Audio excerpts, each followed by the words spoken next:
اس جلسے کے آغاز سے پہلے ایک بات میں آپ لوگوں کی گزار کرنا چاہتی ہوں۔ دراصل یہ صدارت مولانا محمد علی صاحب کی تھی، اتفاقاً مجھے ان کی جگہ نہیں پڑی، لیکن میں تو ان کا انتظار کر رہی تھی تاکہ وہ آتے اور اپنی تقریر سے سب کو محسوس کرتے۔ ہم کرناٹکا اردو اکیڈمی کا دل سے شکریہ ادا کرتے ہیں کہ ہمیں موقع ملا، محفل نساء کو یہ محفل سجانے کا موقع ملا۔ انشاءاللہ اور کبھی مولانا کے ساتھ اچھی محفل جمی۔ آج کے اس اجلاس میں ہمارے درمیان موجود ہیں ڈاکٹر وہاب اندیب صاحب جو آج کے اجلاس کی سرپرستی فرمائیں گے، ڈاکٹر شائستہ یوسف صاحبہ جو آج کے اجلاس کی صدارت فرمائیں گی، پروفیسر حمید اکبر صاحب صدر شعبہ اردو خواجہ بندر نواز یونیورسٹی، آپ کلیدی خطبے سے ہمیں سرفراز فرمائیں گے۔ مہمانان خصوصی میں ڈاکٹر مہنور زمانی صاحبہ سابق صدر شعبہ Urdu Bangalore university, doctor Zeba Parveen principal Bibi Raza degree college, جناب محمد معین الدین چوہے صاحب نائب صدر ہیومن ایج ایسوسی ایشن۔ کلام پاک کے بعد نعت کا نذرانہ پیش کرنے کے لیے Bibi Raza degree college کی طالبات تبسم، لوحی تسمیہ اور تنزیلہ سے میں درخواست کرتی ہوں کہ وہ حضور پاک صلی اللہ علیہ وسلم کے حضور نعت کا نذرانہ پیش کریں۔ دیکھنے کو یا محمد یوں تو کیا دیکھا نہیں، دیکھنے کو یا محمد یوں تو کیا دیکھا نہیں، دیکھنے کو یا محمد یوں تو کیا دیکھا نہیں، ہاں مگر محبوب کوئی آپ سا دیکھا نہیں، کوئی آپ سا دیکھا نہیں، کوئی آپ سا دیکھا نہیں، ایک سے ایک بڑھ کر ہنسی دیکھے مگر یا مصطفیٰ، ایک سے ایک بڑھ کر ہنسی دیکھے مگر یا مصطفیٰ، تم سے بڑھ کر حسن والا، تم سے بڑھ کر حسن والا دوسرا دیکھا نہیں، کوئی آپ سا دیکھا نہیں، کوئی آپ سا دیکھا نہیں، ہم کریں تو کیوں کریں جنت کی باتیں شوق سے، ہم کریں تو کیوں کریں جنت کی باتیں شوق سے، وہ کرے جس نے دیا رے، وہ کرے جس نے دیا رے مصطفیٰ دیکھا نہیں، کوئی آپ سا دیکھا نہیں، کوئی آپ سا دیکھا نہیں، دیکھ کر معراج میں کہتے تھے جبریل امین، دیکھ کر معراج میں کہتے تھے جبریل امین، یوں کسی کو بھی حبیبے، یوں کسی کو بھی حبیبے کبریا دیکھا نہیں، کوئی آپ سا دیکھا نہیں، کوئی آپ سا دیکھا نہیں، دیکھنے کو یا محمد یوں تو کیا دیکھا نہیں، ہاں مگر محبوب کوئی آپ سا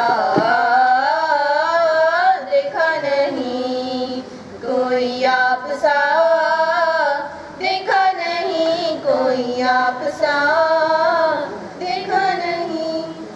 آج اس شہر میں جس کے متعلق فضل گربروی نے کہا تھا، یہ روح پرور شایان بہمنی کا دیار، یہ روح پرور شایان بہمنی کا دیار ہے سر بلند زمین جس کی آسماں کی طرح. آج کے اس سیمینار بعنوان اردو ادب اور تصوف میں مہمانان کی خیر مقدمی کلمات کے لیے میں گزارش کرتی ہوں ڈاکٹر کوثر پروین صاحبہ سے کہ وہ مہمانان کا خیر مقدم کریں. حاضر محفل، گلبرگہ اپنی جگہ ایک تاریخ رکھتا ہے، اور جب اس سرزمین کا قیام عمل میں آیا تو وہ تصوف کے دور سے ہی شروع ہوا تھا. ہم جانتے ہیں بہمنی سلطنت کے قیام کے بعد ہی یہاں آواز دی گئی تھی اس شخص کو، اس شخصیت کو جو اپنے اندر بہت کچھ، اس دور کے اپنے اقدار ہی نہیں، اپنا علم اور سب کچھ موجود تھا. پھر اس سرزمین کو سنوارا انہی صوفیوں اور سنتوں نے. تو ہم چاہتے تھے اس سرزمین کی وہ ساری یادوں کے ساتھ ساتھ اس دور کے وہ اقدار اور پھر وہ باتیں جن سے قومیں سنوارا جاتی ہیں، تو ہم اس کو ایک بار پھر دہرا لیں. آج یہ موضوع ہم نے یہاں اسی لیے منتخب کیا ہے.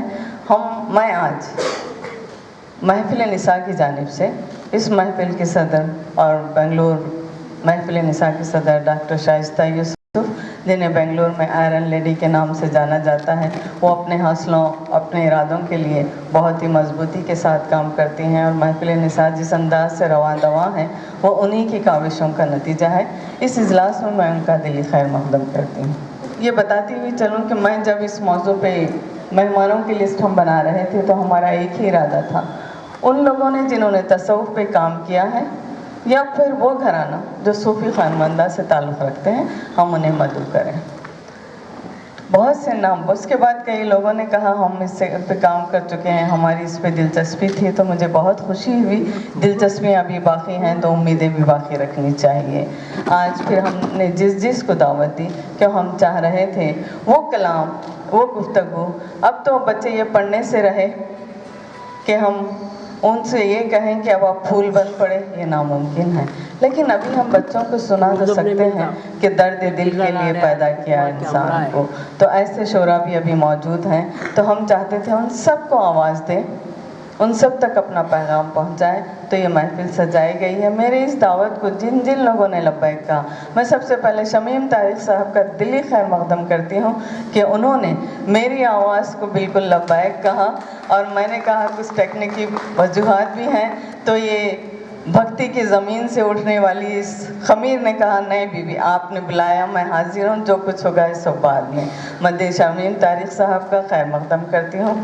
اکبر صاحب سے میں نے کہا آخر میں آپ کو ایک ذمہ داری دی جائے گی، تب تک آپ کو تھوڑا انتظار کرنا ہے، اور بالکل برجستہ، کیونکہ آپ یہ اساتذہ لوگ ہم سے برجستہ تقریریں برابر کرا لیتے ہیں، تو ہم نے ان سے کہا تھا کہ 2 دن کے اندر ہی آپ کو دیا جائے گا، جب تک آپ کو موضوع میں نہیں بتاؤں گی.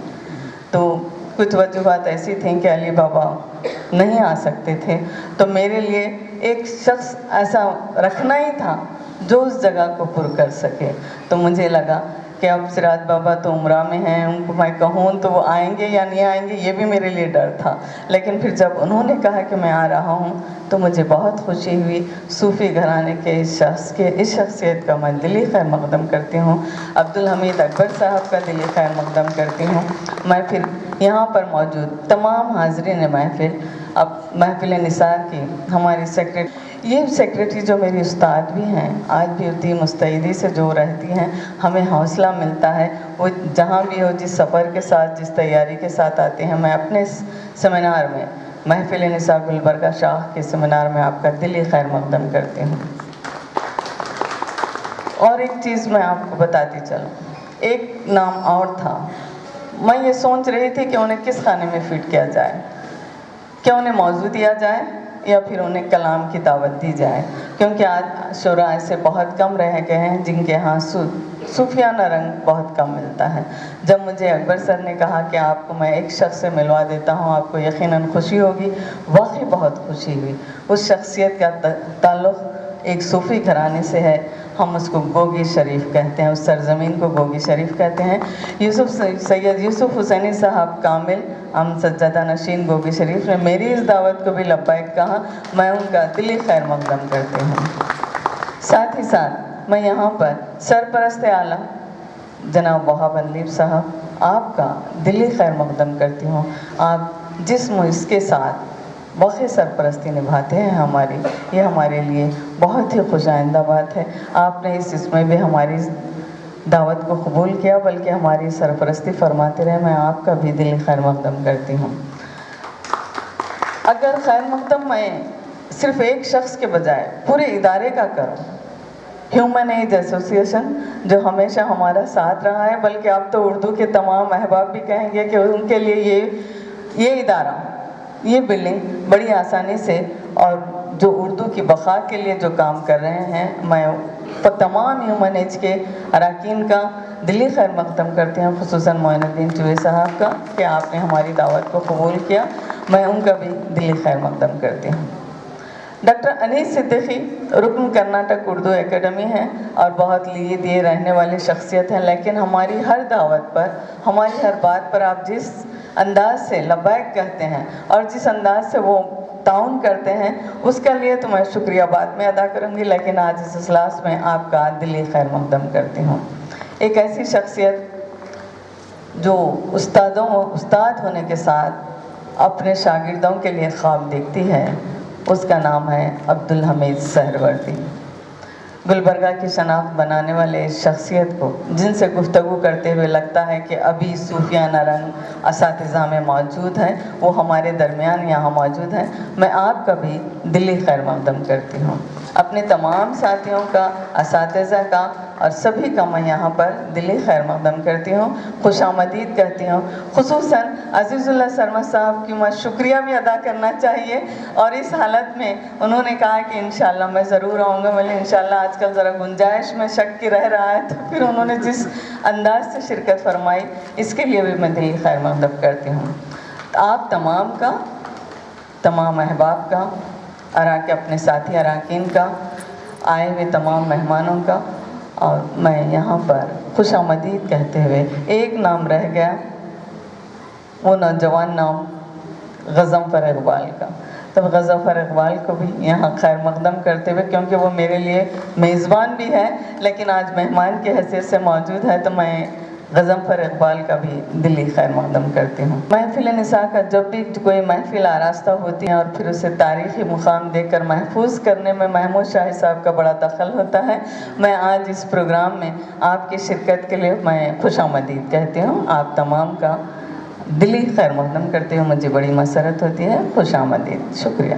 مہمانان سے درخواست کرتی ہوں، گزارش کرتی ہوں کہ وہ شمع روشن کر کے آج کے اس سیمینار کا باقاعدہ افتتاح انجام دیں۔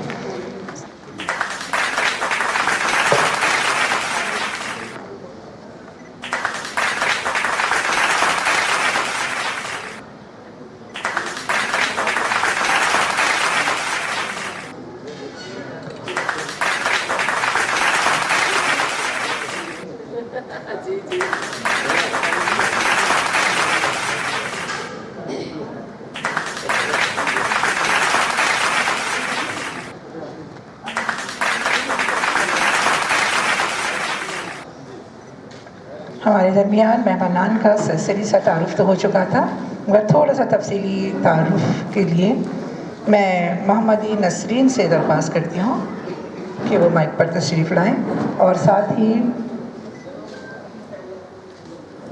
مہمانان کی خدمت میں گلوں کا نذرانہ پیش کرنے کا سلسلہ بھی جاری رہے گا۔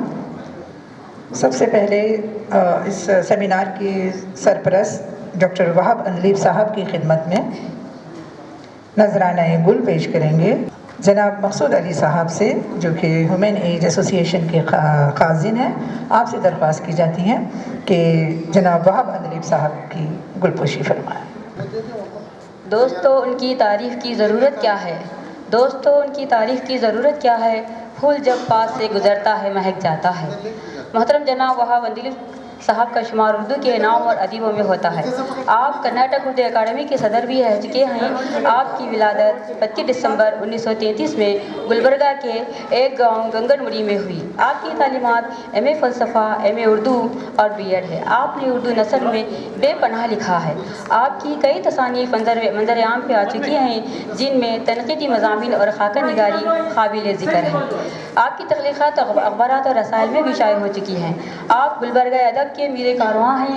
اپنی فنکارانہ صلاحیتوں سے دنیا ادب کو متاثر کرنے کے باوجود آپ کے مزاج کی سادگی و شفافیت سب کو متاثر کرتی ہے۔ آپ زندگی کا حصہ اردو کی خدمت میں صرف کیا اور مسلسل آج بھی اردو کی خدمت ہی کر رہے ہیں۔ آج کی اجلاس کی صدر محترمہ شائستہ یوسف صاحبہ کی خدمت میں سمینہ بیگم نذرانہ گل و شال پیش کریں۔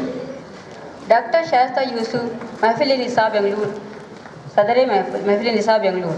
محترمہ ڈاکٹر شائستہ یوسف صاحبہ کا شمار ملک کے نام اور اردو شاعرات میں ہوتا ہے۔ آپ کی ولادت 15 جون 1951 میں ہوئی۔ آپ کی تعلیمات ایم اے فلسفی، ایم اے اردو، ایل ایل ڈی یعنی ڈاکٹر آف لا ہیں۔ آپ کے کئی تصانیف اخبارات اور رسائل میں شائع ہو چکے ہیں۔ انہی خدمات کی وجہ سے آپ کو کرناٹک اردو اکیڈمی کی جانب سے اعزاز برائے مجموعی اردو خدمات بھارت جیوتی ایوارڈ سے نوازا گیا۔ آپ مسلم خواتین کے حقوق کے لیے ایک سرکردہ آواز ہیں۔ آپ کی شاعری سرحدوں کے پار بھی اثر انداز رہی ہے اور برصغیر کے اسکولوں کی نصابی کتابوں میں بھی چھپی ہوئی ہے۔ ڈاکٹر شائستہ یوسف خواتین کی آواز کی نمائندگی میں پیش رہتی ہیں۔ آج کے ہمارے ایک اور معزز مہمان عبدالحمید اکبر صاحب کی گلپشی کے لیے میں انیس صدیقی صاحب سے گزارش کرتی ہوں۔ مجھ کو تیرے انداز سخن پر ہی ناز ہے، مجھ کو تیرے انداز سخن پر ہی ناز ہے، تو آ گیا تو ساری ہی محفل پہ چھا گیا۔ محترم جناب پروفیسر محمد عبدالحمید اکبر صاحب گلبرگہ کے عظیم قلمکاروں میں سے ہیں۔ آپ کی ولادت 15 دسمبر 1956 کو گلبرگہ کے ایک علمی و مذہبی گھرانے میں ہوئی۔ آپ کے والد قاری عبدالعزیز اپنے عہد کے ممتاز عالم دین تھے۔ آپ کی تعلیمات ایم اے اردو، فارسی اور ایم اے عربی عثمانیہ یونیورسٹی سے مکمل کی اور پھر پونے یونیورسٹی سے ان کے تحقیقی مقالہ انور اللہ فاروقی شخصیت علمی ادبی کارنامے پر پی ایچ ڈی کی ڈگری عطا کی گئی۔ آپ کا تعلق تحقیق و تنقید سے ہے اور آپ نے کئی ادبی و علمی کارنامے انجام دیے ہیں۔ انہوں نے گیسوے اردو کے نام سے 3 مجلے شائع کیے۔ اس کے علاوہ آپ عربی اور فارسی زبانوں پر بھی کافی دسترس رکھتے ہیں۔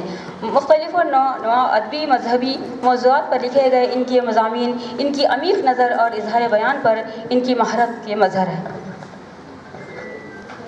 محترمہ ماہنور زمانی صاحبہ کی خدمت میں تحفہ خلوص پیش کریں گے ڈاکٹر شوکت فاطمہ۔ محترمہ ڈاکٹر ماہنور زمانی صاحبہ، سابقہ صدر شعبہ اردو بنگلور یونیورسٹی۔ آپ کی تعلیمات ایم اے، ایم فل اور پی ایچ ڈی ہیں۔ آپ کو کئی زبانوں پہ دسترس حاصل ہے جیسے اردو، ہندی، انگلش، کنڈا، فارسی اور جرمن۔ آپ کی تصنیف کرشن چندر کے ناولوں میں نسوانی کردار 1986 میں شائع ہوا۔ اس کے علاوہ آپ کی کئی اور تصانیف شائع ہو چکے ہیں اور ان خدمات کے سلسلے میں کئی ایوارڈ سے نوازا گیا ہے اور آپ اردو زبان کے فروغ کے لیے ہر ممکن کوشش کی ہے۔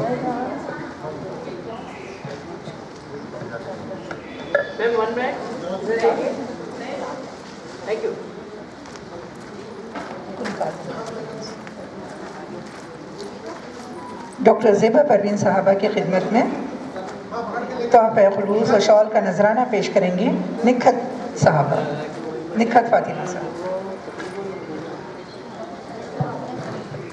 محترمہ ڈاکٹر زیبا پروین صاحبہ اس وقت Bibi Raza degree college برائے خواتین کی پرنسپل کے طور پر کام کر رہی ہیں۔ آپ نے زولوجی میں پوسٹ گریجویشن مکمل کیا اور گورنمنٹ کالج سے بی ایڈ مکمل کیا۔ مہاراشٹر سے پی ایچ ڈی کی ڈگری حاصل کی اور انہیں تدریسی میدان میں 30 سالوں کا تدریسی تجربہ ہے اور وہ بہترین تعلیمی سفر پر ہیں۔ وہ زولوجیکل سوسائٹی انڈیا محفل نساء کے ممبران کے طور پر بہت سے تعلیمی اداروں سے وابستہ ہیں۔ انہوں نے کامیابی سے رہنمائی کی۔ 6 طلباء کو ڈاکٹریٹ کی ڈگری سے نوازا گیا۔ آپ زولوجی کے بی او ایس کی چیئرمین اور یونیورسٹی کے سطح پر بی او ای کی رکن کے طور پر یو جی اور پی جی کے لیے نصاب تیار کرنے میں بھی شامل ہیں اور ایک محقق کی حیثیت سے وہ قومی اور بین الاقوامی جرائد میں 100 سے زائد مقالے کر چکی ہیں اور آپ کے بی این یونیورسٹی کے آغاز سے ہی زولوجی کی فیکلٹی بھی ہیں۔ جناب محمد معین الدین چوہے صاحب کی خدمت میں نذرانہ گل اور شال کی پیشکشی کے لیے میں ولی احمد صاحب سے گزارش کرتی ہوں. ولی احمد صاحب.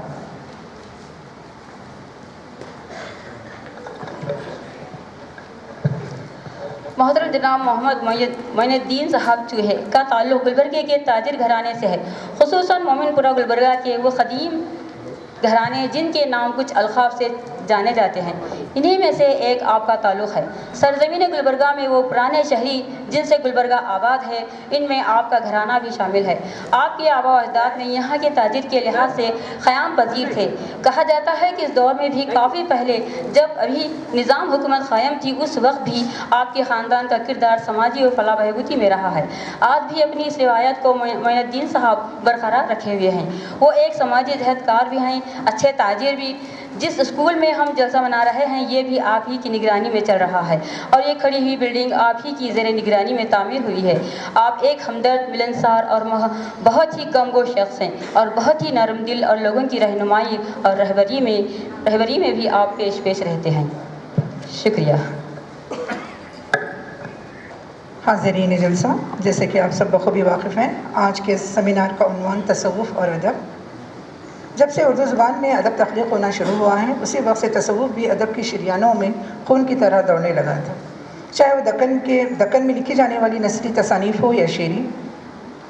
یہاں حضرت خواجہ بندناز گیسو دراز جیسے صوفی ملتے ہیں جن کی تحریروں میں عرفان الہی سے قرب الہی تک پہنچنے کے راستے واضح کیے گئے ہیں.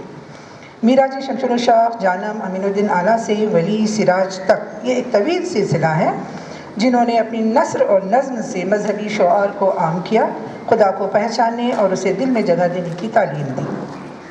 یہی اردو ادب جب شمال پہنچا تو دہلی کے شعراء نے بھی زبان اردو کے ساتھ ساتھ وہ تمام موضوعات کو اپنایا جسے دکن والوں نے شعری سانچے میں ڈھالا تھا. ساتھ ہی فارسی کے موضوعات بھی اپنائے جن میں قابل ذکر تصوف کا موضوع بھی تھا. میر غالب، اقبال سبھی نے اسے اپنی شاعری میں جگہ دی. میر درد نے تو صوفی شاعر کہلائے. مزید تفصیلات اور اردو ادب میں تصوف کی تفصیلات آج کے ہمارے مہمان جو کلیدی خطبہ عطا کریں گے، ہم سب کو جو ہے سرفراز فرمائیں گے. میں نہایت ادب کے ساتھ درخواست کرتی ہوں محترم جناب عبدالحمید اکبر صاحب سے کہ وہ آج کے اس سیمینار کا کلیدی خطبہ ہم سب کو سرفراز. السلام علیکم ورحمۃ اللہ وبرکاتہ. میں سب سے پہلے محفل نساء کے ارباب حل و عقد کی خدمت میں ہدیہ تبریک پیش اس لیے بھی کرتا ہوں کہ اردو ادب میں تصوف کی ذوق نشانیاں تو کار فرما رہی ہیں، لیکن اس کو ایک پلیٹ فارم کے حوالے سے، ایک سٹیج کے حوالے سے اس کا تعارف کروانے کا جو اہتمام کیا ہے، غالباً پہلی مرتبہ اس عنوان پہ متوجہ کرنے کی کوشش کی گئی ہے، اور اس میں یہ بھی سمجھتا ہوں کہ ہمارے شعراء اور ادباء جو عصر حاضر میں سماجی تقاضوں اور دوسری ضروریات کے پیش نظر اپنے رشحات قلم پیش کرتے آ رہے ہیں، انہیں بھی اس طرف ترغیب و تشویق دلانے کی کوشش بڑی مشکور کوشش ہے، بہت اچھی کوشش ہے. میں پھر ایک بار آپ کی خدمت میں مبارکباد پیش کرتا ہوں.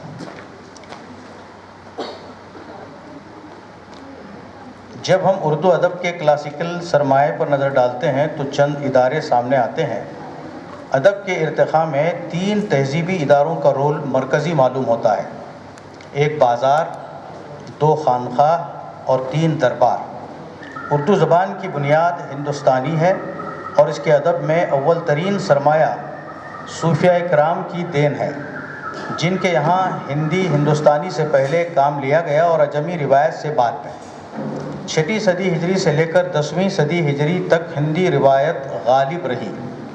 خواجہ مسعود سلمان، امیر خسرو، بابا فرید، بو علی قلندر، شرف الدین یحییٰ منیری، کبیر، شیخ عبدالقدوس گنگوہی، شاہ باجن، قاضی محمود دریائی، علی جو کام دھنی، گرو نانک، حضرت عین الدین گنج العلم، حضرت بندہ نواز اور سید اشرف جہانگیر سمنانی، میراجی شمس الشاق، برہان الدین جانم کے یہاں اسلامی تصوف اپنی بہاریں دکھاتا نظر آتا ہے، اور جب ولی اورنگ آبادی کے وقت سے اجمی اثرات نمایاں ہونے لگتے ہیں تو پھر تصوف میں فارسی کے رمز و ایما، اشارات و علامات سے کام لیا جاتا رہا ہے۔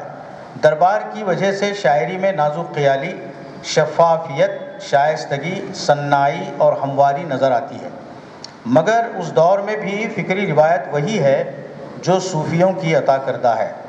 آج تصوف کو ماورائیت، زندگی سے فرار، خانخواہیت اور ترک دنیا کہہ کر اس کے گوناگوں اخلاقی، سماجی، تہذیبی کارناموں سے انکار کرنا ایک طرفہ بات ہوگی۔ بے شک دوسرے اداروں کی طرح تصوف میں بھی بہت سی بے راہ رویاں جگہ پا گئی ہیں، بقول شخص سے کہ اب راہ تصوف میں ممکن ہے بھٹک جائیں، گونگوں کی حکومت کو اندھوں نے سنبھالا ہے۔ مگر ہماری کلاسیکل شاعری میں اس کے اثر سے جو اخلاقی، سماجی قدریں شاعری کے اس رنگ محل میں صداقت خیزی اور حسن کی علمبرداری کرتی رہی ہیں، اس کا ایماندارانہ تجزیہ آج نہ صرف ضروری ہے بلکہ اس کے بغیر ہم اپنے ماضی کی حسین روایات کا عرفان حاصل نہیں کر سکتے۔ اردو و فارسی کے معروف شاعر مصحفی نے کہا تھا، والحق کے درویشی و شاعری دوش بدوش راہ می ربد، یعنی حق یہ ہے کہ تصوف اور شاعری ساتھ ساتھ چلتے ہیں۔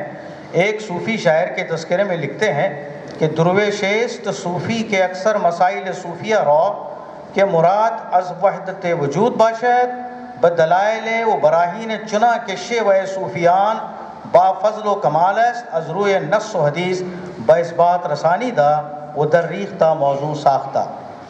یعنی یہ کہتے ہیں کہ درویش صوفی ہوتا ہے اور اکثر مسائل صوفیہ کے وحدت الوجود اور وحدت الشہود کے اطراف گھومتے ہیں، اور جن کی وہ دلائل اور براہین کے ساتھ مشاہدہ بھی کرتے ہیں، تجربہ بھی کرتے ہیں اور مراقبہ بھی کرتے ہیں، جو نص سے مراد قرآن سے اور حدیث سے اس بات کا ثبوت ملتا ہے اور جس کو انہوں نے بیان کیا ہے۔ اور یہ بات بھی جو کہی گئی ہے کہ تصوف برائے شعر گفتن خوب است، اس کے ساتھ ایک نقطہ یہ بھی ہے کہ ہر زبان میں بڑی شاعری ایک منزل پر پہنچ کر صوفیانہ ہو جاتی ہے۔ میکش اکبر آبادی نے اپنی کتاب مسائل تصوف میں یوں لکھا ہے کہ تصوف رسم پرستی، ظاہر بینی اور دین کے محض دعوے داروں اور ان کے زیر اثر حکومتوں کے استبداد و استحصال کے خلاف ایک زبردست تحریک ہے۔ مگر تصوف کی کشش کا راز اس کے علاوہ بھی شاعر کے یہاں یہ ہے کہ جب وہ ذات میں کائنات کو سمیٹ لیتا ہے تو مست و بے خود ہو کر پکار ہی اٹھتا ہے کہ اس سینے میں کائنات رکھ لی میں نے، کیا ذکر ذات و صفات رکھ لی میں نے، ظالم سہی، جاہل سہی، ناداں سہی، سب کچھ سہی، تیری بات رکھ لی میں نے۔ فارسی شاعری میں جو رموز و علامات استعمال ہوئے ان سے اردو شاعری نے بھی فائدہ اٹھایا۔ پروفیسر مجیب نے اپنی کتاب ہندی مسلمان دی انڈین مسلمز میں اس سلسلے میں بڑے پتے کی بات کہتے ہیں، جس کا اردو ترجمہ ملاحظہ ہو۔ فارسی روایت اردو میں غالب رہی کیونکہ شاعروں کے لیے ایک پس منظر ضروری ہے، اور شاعر کی شخصیت کے لیے یہ ضروری ہے کہ اس کی ذات کی تکمیل کی راہ میں دوسری شاعرانہ شخصیتیں اس کے لیے سنگ میل ثابت ہوں۔ اردو نے اس روایت سے کبھی رشتہ نہیں توڑا۔ ایرانی شعراء کے یہاں تصوف کا گہرا اثر سبھی تسلیم کرتے ہیں۔ بعض ایرانی شعراء کا شمار نہایت برگزیدہ صوفیوں میں ہوتا ہے۔ فرید الدین عطار، مولانا رومی، نظامی گنجوی، سنائی، جامی، عراقی، سعدی، حافظ وغیرہ شاعری اور تصوف دونوں کے لحاظ سے بڑے بلند شاعر ہیں۔ اردو میں بھی ایک قابل لحاظ حصہ صاحب سلسلہ و خانقاہی صوفیوں کا ہے۔ حضرت قاضی محمود بحری، حضرت شاہ نیاز بریلوی، شاہ تراب علی قلندر، شاہ رکن الدین عاشق اور حضرت جی غمگین گوالیاری تاریخی اہمیت رکھتے ہیں۔ اور خواجہ میر درد مرزا مظہر جانے جانا اردو کے شاعر اور بلند پایہ صوفی تھے۔ خواجہ میر درد کے یہاں تصوف کا رنگ اس پائے کا ہے کہ غالباً اردو کے کسی شاعر سے کم نہیں۔ مولانا محمد حسین آزاد کے بقول کہ تصوف جیسا خواجہ میر درد نے بیان کیا ہے اردو میں آج تک کسی نے نہیں کیا۔ میں چاہوں گا کہ کچھ باتیں خواجہ میر درد کے حوالے سے عرض کروں، اس لیے کہ خواجہ میر درد صوفیانہ شاعری کے ایک نمائندہ شاعر ہیں اور نہایت بلند خاموش شاعر رہے ہیں۔ وہ اپنی شاعری میں مدح و ذم، مزاح اور حجم نگاری سے ہٹ کر انہوں نے صرف اور صرف حقائق، حقیقت اشیاء اور تصوف سے مبرہن، تصوف سے لبریز باتیں انہوں نے اپنی شاعری کے ذریعے پیش کیے ہیں۔ اس لیے میں چاہتا ہوں کہ کچھ باتیں ان کے بارے میں عرض کروں۔ اور اس سے پہلے جمیل جالبی کا ایک میں اقتباس پیش کروں گا کہ بنیادی طور پر تصوف کا منصب تہذیب نفس اور اصلاح فرد ہے، اسی لیے اس میں دو پہلو نمایاں رہے ہیں، ایک احترام و عظمت انسان، دوسرا اخلاق و تصوف۔ تصوف سراسر اخلاق ہی کا نام ہے۔ ان دونوں سے معاشرے میں ایک ایسا توازن قائم ہو جاتا ہے کہ انسانی معاشرتی رشتے گہرے اور مبسوط اور مربوط ہو جاتے ہیں۔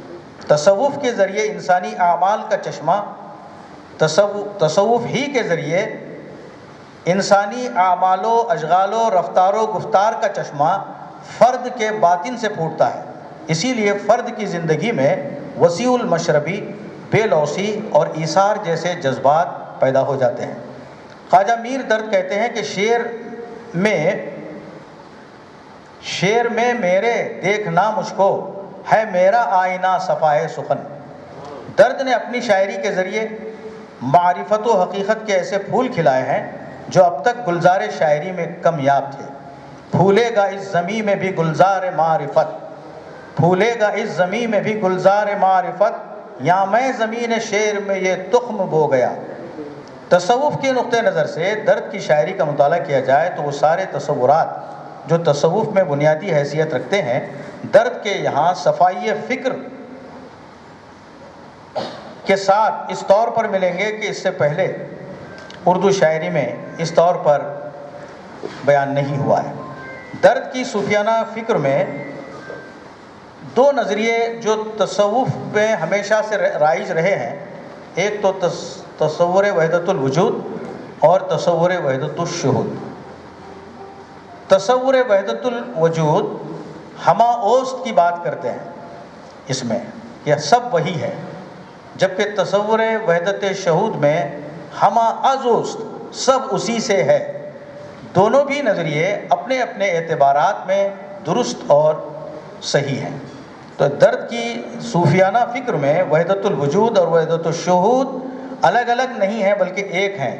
یہی امتزاج ان کی شاعری میں ملتا ہے۔ شعر دیکھیے کہ متفق آپس میں ہے اہل شہود، درد آنکھیں دیکھ باہم ایک ہیں، درد آنکھیں دیکھ باہم ایک ہیں۔ وحدت نے ہر طرف تیرے جلوے دکھا دیے، وحدت نے ہر طرف تیرے جلوے دکھا دیے، پردے تعینات کے جو تھے اٹھا دیے۔ ہووے کب وحدت میں کثرت سے خلل، ہووے کب وحدت میں کثرت سے خلل، جسم و جاں گو دو ہیں پر ہم ایک ہیں۔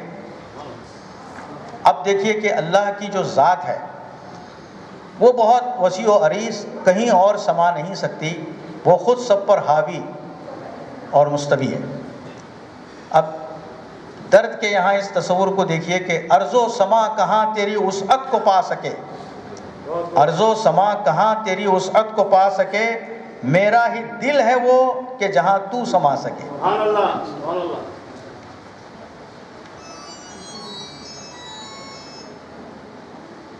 ہمارے بعض دیگر شعراء مثلا میر تقی میر، نذیر اکبر آبادی، آتش، غالب، اکبر، حسرت، اصغر، علامہ انوار اللہ انور حیدرآبادی، حضرت رضا بریلوی، اقبال، اصغر گونڈوی اور فانی کے یہاں تصوف کو مرکزی حیثیت حاصل ہے۔ میں تفصیلات میں اس لیے نہیں جا رہا ہوں کہ جن عنوانات پر ہمارے مقالہ نگار حضرات مقالے پیش کریں گے وہ تفصیل سے اس کو بیان کریں گے، میں صرف کچھ نشانات، کچھ سرخیاں جو ہے پیش کرنے کی کوشش کر رہا ہوں۔ مسائل تصوف میں مہکش اکبر آبادی نے صوفی شعراء کی ان اصطلاحات کی وضاحت کی ہے جو وہ اپنے اشعار میں استعمال کرتے تھے۔ بت کدہ ہے، شراب خانہ ہے، دیر عارف کامل کے باطن کو کہتے ہیں۔ ساغر و پیمانہ مشاہدہ ہے، انوار غیبی اور ادراک مقامات کو کہتے ہیں۔ یہ اصطلاحات ہیں مقامات اور باطن کی جو کیفیات ہیں ان کو اصطلاحات کے ذریعے صوفیہ نے پیش کیا ہے اپنی شاعری میں بھی، شعراء نے بھی۔ غالب نے بھی کہا تھا کہ ہر چند ہو مشاہدہ حق کی گفتگو، بنتی نہیں ہے باد و ساغر کہے بغیر۔ اس لیے ان کی اصطلاحات سے واقف ہوئے بغیر اور ان کیفیات تک پہنچے بغیر صوفیانہ شاعری کو سمجھنا بھی آسان نہیں۔ میر کے یہ اشعار دیکھیے کہ مسجد ایسی بھری بھری تھی، مسجد ایسی بھری بھری تھی، میں کدا ایک جہان ہے گویا۔ حرم و دیر کی گلیوں میں بڑے پھرتے ہیں، بزم رندہ میں جو شامل نہیں ہونے پاتے۔ عشق وہ کفر جو ایمان ہے دل والوں کا۔ اب کفر کے معنی صوفیہ کے پاس اسلام سے ہٹ جانا نہیں ہے، کفر بمعنی حقیقت کو چھپانے والے کو کفر کرنا کہا گیا ہے۔ جو حقیقت ہے اس سے واقف نہیں ہے تو اس سے آپ کفر کر رہے ہیں، یعنی اس سے الگ ہو جا رہے ہیں۔ عشق وہ کفر ہے جو ایمان ہے دل والوں کا، عقل مجبور وہ کافر جو مسلمان ہو جائے۔ یہاں کبر و کافر وہ شخص ہے جو وحدت میں یک رنگ ہو جائے اور ماں سوا اللہ سے منہ پھیر لے۔ اس تناظر میں اقبال کے شعر کی معنویت دیکھیے کس طرح اشکار ہوتی ہے۔ اگر ہو عشق تو ہے کفر بھی مسلمانی، اگر ہو عشق تو ہے کفر بھی مسلمانی، نہ ہو تو مرد مسلمان بھی کافر و زندی۔ صوفی شعراء نے خدا کی معرفت کا راستہ اپنے آپ کو پہچاننے اور انسان کو سمجھنے قرار دیا ہے۔ اس سے انسان کی عظمت روشن ہو جاتی ہے اور انسان دوستی کی راہیں کھلتی ہیں۔ انسان دوستی کا مسلک تصوف کا مرکزی نقطہ ہے اور اردو کے شعراء نے اس پر مختلف زاویوں سے روشنی ڈالی ہے۔ میر کہتے ہیں کہ پہنچا جو آپ کو تو میں پہنچا خدا کے تئیں، معلوم اب ہوا کہ بہت میں بھی دور تھا۔ نذیر اکبر آبادی کو دیکھیے کہ ہر لحظہ اپنے جسم کے نقش و نگار دیکھ، ہر لحظہ اپنے جسم کے نقش و نگار دیکھ، اے گل تو اپنے حسن کی آپ ہی بہار دیکھ۔ من عرف نفسہ فقد عرف ربہ کی جو بات ہے صوفیہ کے یہاں چلتی ہے خانقاہوں میں، کہ یہ اس کو حضرت علی کا قول بھی کہا گیا ہے، بعض لوگ اس کو حدیث بھی مانتے ہیں۔ بہرحال کچھ بھی ہو، جو صوفیہ کے یہاں یہ قول چلتا ہے کہ جس نے اپنے نفس کو پہچانا اس نے اپنے رب کو پہچانا۔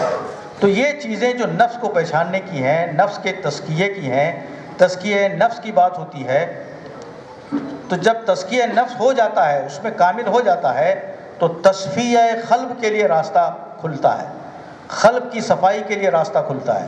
جب قلب صاف اور مصفا اور نفس مزکہ ہو جاتا ہے تو پھر ایک اور راہ سامنے آتی ہے، اسے کہتے ہیں کہ تجلیہ روح، یعنی روح یہاں متجلی ہوتی ہے۔ جب اپنی روح ہم پر ہی متجلی ہوتی ہے تو ہم اپنے آپ کو پہچاننے میں کامیاب ہوتے ہیں، اور روح کا تعلق دراصل اللہ کی ذات سے ہے اور ساری کائنات کا تعلق اللہ کی صفات سے ہے۔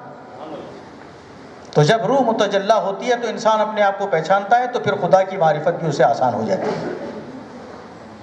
خواجہ میر درد یوں کہتے ہیں کہ جلوہ تو ہر ایک طرح کا ہر شان میں دیکھا، جو کچھ کے سنا تجھ میں سو انسان میں دیکھا۔ انسان میں دیکھا کا مطلب یہ ہے کہ انسان ساری کائنات کا خلاصہ ہے۔ ساری کائنات کو اگر سمیٹ لو تو وہ انسان بن جائے گا، اور انسان کو پھیلا دے تو ساری کائنات ہو جائے گی۔ اسی لیے انسان ہی واحد مخلوق ہے اللہ کی، جو خدا کی ذات کا مظہر ہے، اور کوئی مخلوق خدا کی ذات کی مظہر نہیں ہو سکتی۔ خدا کی صفات کے مظاہر یہ سب کائنات ہے اور دیگر چیزیں۔ تو کہتے ہیں کہ باغ جہاں کے گل ہیں یا خار ہیں تو ہم ہیں، گر یار ہیں تو ہم ہیں، اغیار ہیں تو ہم ہیں۔ میر تقی کا شعر ہے، مت سہل ہمیں جانو پھرتا ہے فلک برسوں، تب خاک کے پردے سے انسان نکلتے ہیں۔ آدم خاکی سے عالم کو جلا ہے، ورنہ آئینہ تھا یہ مگر قابل دیدار نہ تھا۔ انسان دوستی کو آج مغرب میں بھی تسلیم کیا جانے لگا ہے۔ تصوف کی انسان دوستی چونکہ عالمگیر انسانی برادری پر زور دیتی ہے اور آدمی کو انسان بناتی ہے، اس لیے اس کے سہارے مذاہب کے اختلافات، قوموں کے تصادم، طبقاتی کشمکش سب کے حل کے لیے راہ ہموار ہو جا سکتی ہے۔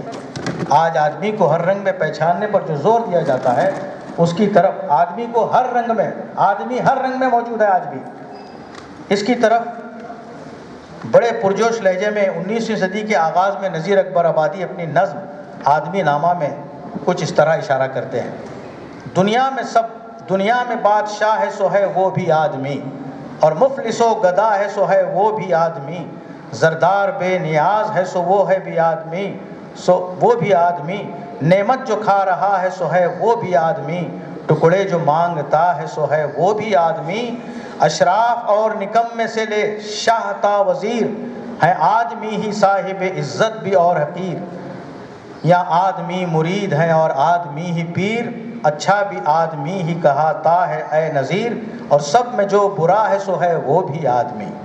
غالب خاصے دنیا دار تو معلوم ہوتے ہیں، مگر ان کی شاعری میں وحدت الوجود کے عقیدے کی مرکزی اہمیت نظر آتی ہے۔ کہا جاتا ہے کہ خدا کی تجلی میں تکرار نہیں ہے، ہر آن نئی شان اس کی شان ہے، اس کے ساتھ جلوہ گر ہے۔ اب غالب کا یہ شعر دیکھیے کہ آرائش جمال سے فارغ نہیں ہنوز، آرائش جمال سے فارغ نہیں ہنوز، پیش نظر ہے آئینہ دائم نقاب میں۔ صوفی شعراء نے عشق کو عقل پر ترجیح دی ہے۔ مثلا مولانا روم نے کہا تھا کہ عقل قربان کن بے پیش مصطفیٰ، مصطفیٰ جان رحمت کی جب سے عشق کی اور اللہ سے وابستگی کی بات جب آتی ہے تو عقل کو قربان کر دو۔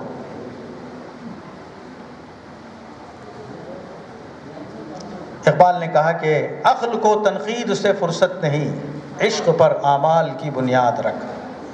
اور اسی طرح عقل و دل و نگاہ کا مرشد اولی ہے عشق، عشق نہ ہو تو شرع و دی بت کدے تصورات۔ اقبال ہی نے بانگ درا میں کہا ہے، بے خطر کود پڑا آتش نمرود میں عشق، عقل ہے محو تماشائے ابھی لبے بام ابھی۔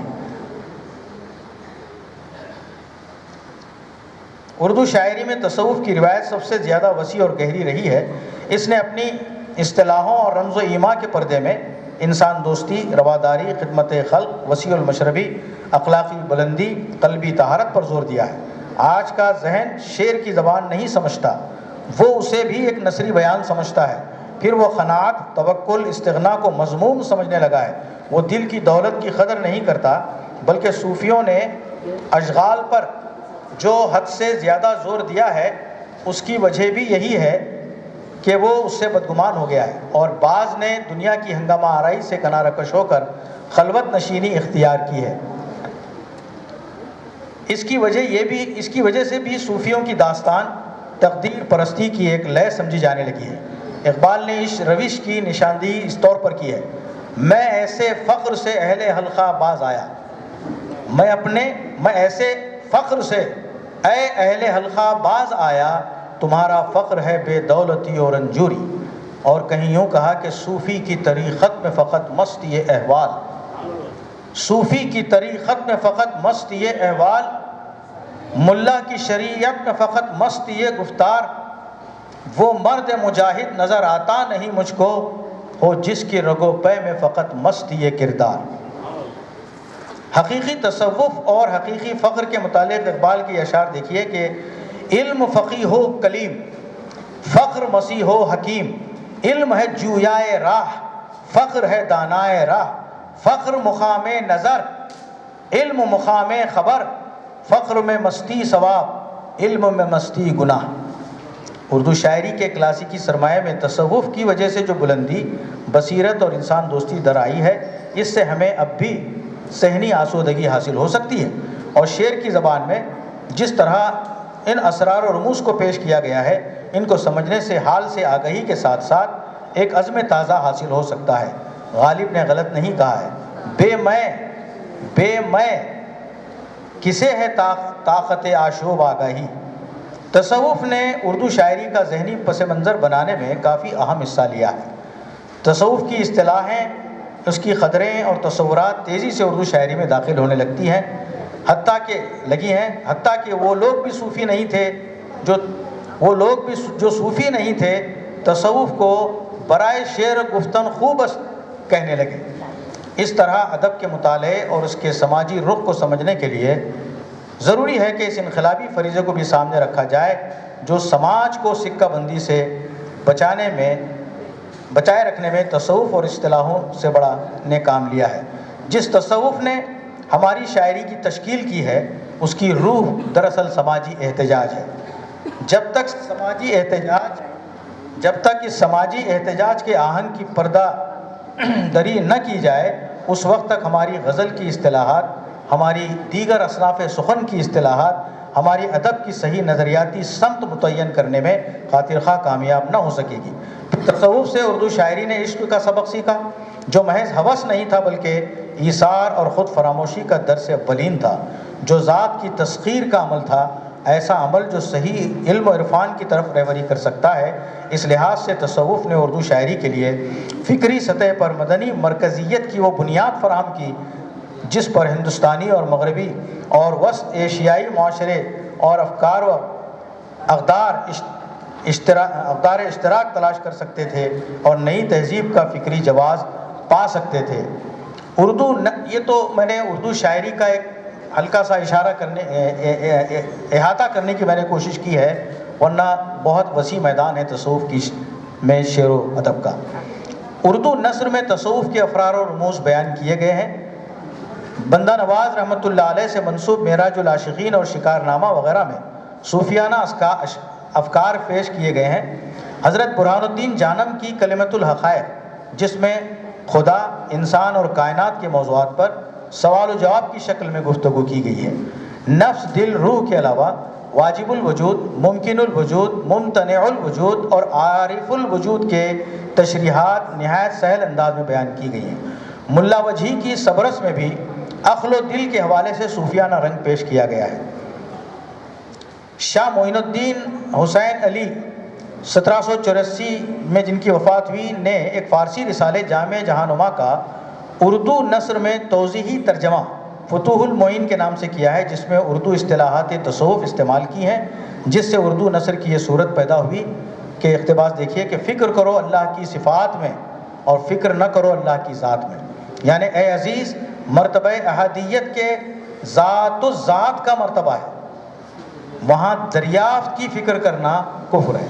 اردو میں تصوف سے گہری مناسبت کی باعث غالب اور تصوف، اقبال اور تصوف، اردو غزل پر تصوف کے اثرات اور ربائی میں تصوف کی روایت، اردو شاعری تصوف اور روحانی اقدار، تصوف اور اردو کی صوفیانہ شاعری، غالب اور وحدت الوجود جیسی بے شمار کتابیں نثر میں لکھی گئی ہیں جو تصوف کو ایک رخ متعین کرنے کی کامیاب کوشش کرتے نظر آتے ہیں۔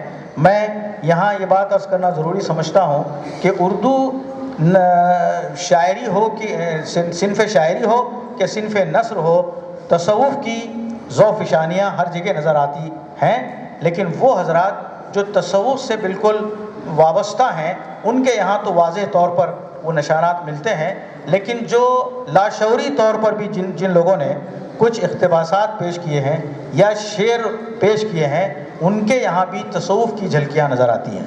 میں گلبرگہ شہر کے ہمارے ادیب و شاعر کو اس بات کے لیے مبارکباد دیتا ہوں کہ شہر بندہ نواز میں صوفیانہ ماحول میں، صوفیانہ فضا میں سانس لیتے ہوئے ان کے افکار و نظریات بھی ان صوفیانہ نظریات سے معطر اور معمر ہیں اور وہ مستنیر بھی ہیں، اس سے نور بھی حاصل کرتے ہیں۔ یہی وجہ ہے کہ اس عقیدت کا اظہار ان کے شعر و ادب میں بھی معلوم ہوتا ہے۔ میں یہ جاننا چاہتا ہوں کہ کیا ہمارے شہر کے اردو افسانہ نگار جو اکرام باغ ہیں اور پروفیسر حمید سہروردی ہیں، ان کے یہاں بھی اگر غور و تدبر سے کام لیا جائے تو تصوف کے نشانات ان کے یہاں بھی موجود ہوتے ہیں۔ اس کے ساتھ ساتھ ہم شاعری کا حوالہ جب دینے لگتے ہیں تو حکیم شاکر، حامد اکمل اور اکرم نخاش اور ہمارے آج کے نئے شاعر جو ابھر رہے ہیں جناب شیخ یوسف کے یہاں بھی ہم نے بہت اچھے شعر اور شعری لوازم کے ساتھ ساتھ تصوف کی رنگینی بھی ان کے یہاں ہم محسوس کرتے ہیں۔ ہم دوسرے ہمارے جو فنکار ہیں جو نثر میں مختلف اصناف پر لکھتے ہیں، انشائیے لکھتے ہیں، خاکے لکھتے ہیں، یہاں بھی کہیں نہ کہیں جس شخصیت کے حوالے سے وہ خاکے لکھ رہے ہوتے ہیں، وہاب اندلی صاحب کے خاکے میں بھی جہاں صوفی حضرات کے خاکے نظر آتے ہیں وہاں بھی کوئی نہ کوئی تصوف کی بات ایک نظر آتی ہے، ہمارے منظور وقار کے یہاں بھی بات نظر آتی ہے، دیگر کئی میں نام پورے گنانا نہیں چاہوں گا، تقریباً ہمارے کرناٹک کے شعراء اور ادبا میں ہمارے شائستہ یوسف صاحبہ بھی یہاں جلوہ افروز ہیں، ان کی شاعری بھی جب میں نے یہاں وہ کرناٹک میں اردو شاعری کا پر پی ایچ ڈی کا مقالہ لکھوایا اپنے ایک اسٹوڈنٹ سے، تو وہ اس اسٹوڈنٹ نے شائستہ یوسف کی شاعری میں بھی انہوں نے ایک دو شعر تصوف کے ڈھونڈ نکالے. تو میں یہ عرض کرنا چاہتا ہوں کہ اتنا سب ہونے کے باوجود آج پہلی بار اردو ادب میں تصوف پر ایک ایسا سیمینار منعقد کروایا گیا ہے کہ یہ معلوماتی اور لوگوں کو توجہ دلانے اور ان کو تشویق اور ترغیب دلانے کے تعلق سے بھی یہ بڑا مفید اور معاون ثابت ہوگا. پھر ایک بار میں آپ تمام کا شکریہ ادا کرتے ہوئے میں رخصت دینا چاہوں گا. السلام علیکم.